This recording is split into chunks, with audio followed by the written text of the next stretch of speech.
Syntax নিয়ে কথা বলার আগে আমি একটু আইডিতে চলে যাই, বিকজ এটাতে আপনাদেরকে একটু না চ্যানেলে তার আগে সিনট্যাক্সে যাওয়াটা মনে হয় ভালো হবে না। তো আমরা আইডি হচ্ছে যে ইন্টিগ্রেটেড ডেভেলপমেন্ট এনভায়রনমেন্ট, আইডিয়া হচ্ছে পূর্ণরূপ।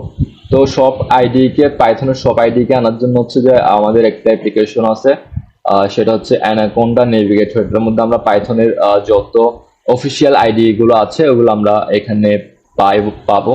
তো ম্যাম আমাদের সাজেস্ট করছিল হচ্ছে Python community, yes it is whole. যদি শর্ট কোডের জন্য যে ছোট ছোট কোড আমরা শেখার জন্য যে ছোট ছোট কোড লিখে ওগুলোর জন্য আসলে জুপিটার ল্যাব, জুপিটার নোটবুকে বেটার। কিন্তু পাইথন ওভারঅল পাইথনের মতো ফিচার আর কোনোটাতে এখানে আসলে সেভাবে নেই।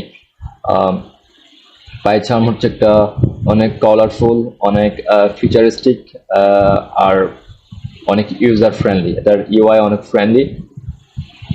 জুপিটার ল্যাব হচ্ছে লার্নিং অবস্থা আর কি, লাইন প্রতিটা ছোট ছোট কোডগুলো আমরা রান করাইতে পারি। কিন্তু পাইচার্মে আমার কাছে ভালো লেগেছে এখন পর্যন্ত। এখানের মধ্যে এর বাইরে আরো আছে spider, spell, CMD, PyCharm professional, এটা হচ্ছে পে করা লাগে, সো আমরা এটাতে যাইতে পারবো না। পাওয়ারশেল পয়েন্টও নয়েস, এটা অ্যানাকোন্ডার নিজেরই। এগুলাই। তো আমি একটু পাইচার্ম কমিউনিটিতে লঞ্চ করবো এখন, লঞ্চ করে ফেলি।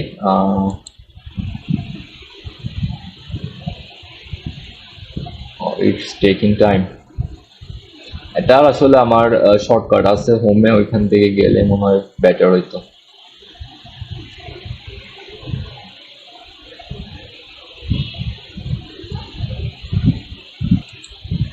সো আমি জাস্ট আগে থেকে ওপেন করে একটা উইন্ডো খুলছিলাম। Maybe I change the storage path of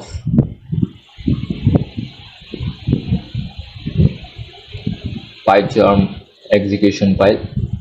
anyway, তো এখানে হচ্ছে আমরা যে কোনো আমরা জাস্ট সবাই যে কোডটা রান করে ওইটাই রান করি। সবাই শুরু তো এই কোডটাই তো রান করে, তাই না? প্রিন্ট হচ্ছে আউটপুট দেখানোর ফাংশনটাই, আমরা অলরেডি জানি এটা ভালো মতোই। তো হ্যালো ওয়ার্ল্ড দিয়ে সবাই নাকি শুরু করে, আমি করি। Sorry, hello world.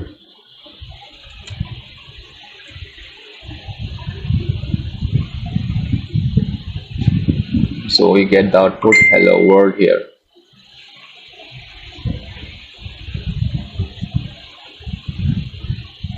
Anyway, আমরা তাহলে একটা কোড সফলভাবে রান করে ফেললাম। কিন্তু এই হ্যালো ওয়ার্ল্ড কোডটা যদি আমরা অন্য কোনো ল্যাঙ্গুয়েজে করতে যাইতাম তাহলে কি কি ভেজাল হইতো সেটা আমরা সামনে দেখব, কত কিছু লেখা লাগে। তো পাইথন সে হিসেবে অনেক user friendly, easy to use. সিনট্যাক্সে আমরা একটু দেখি।